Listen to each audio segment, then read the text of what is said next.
In this mysterious land, people live on a massive ship, but they couldn't care less about maintaining it. The hull has over 100 leaks, yet they look the other way, as if none of it has anything to do with them. Seth is a traveler. He sees that this ship is like a tiny world, calm on the surface, but rotting from the inside. When he notices the leaks getting worse, he immediately reports it to the elders, but they couldn't care less. They just smile and say, "This ship's always been like this. No worries." That numbness to danger unsettles Seth. Meanwhile, his guide, Tefana, a gentle girl, starts to fall for him. She picks up on his distress and takes him up on deck to watch the sunset, hoping its beauty might soothe his anxiety. But Seth's mind is far from at ease. He knows deep down, if they keep ignoring this, the ship will eventually sink. So he makes up his mind. He has to tell everyone the truth. He finds the ship's ruler, a being called the Taz, and demands to know why they're letting the ship rot. In their exchange, he accidentally discovers something. The Taz is actually an artificial intelligence. It once tried to lead the people to dry land, but reality was brutal. They'd lost the ability to survive on land. Seth's arrival gives the Taz hope. It figures this outsider might be the one to lead the inhabitants back to shore,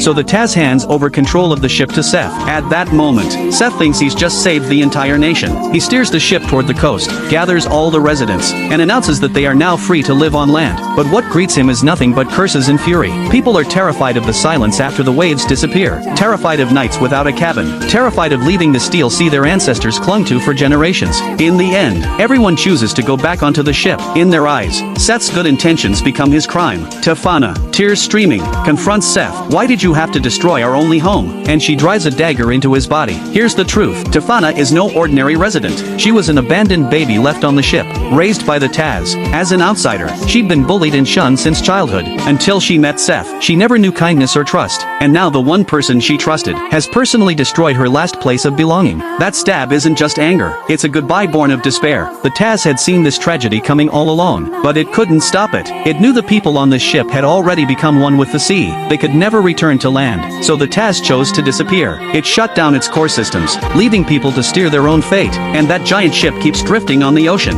a lonely tombstone, carrying its final conviction. Seth watches the ship grow smaller and smaller in the distance. His heart is full of nothing but bitter regret. He finally understands. He didn't save anyone. For those souls adrift on the sea, the ship is their land. It's the very meaning of their existence. Even if one day it sinks beneath the waves, that's the ending they chose for themselves.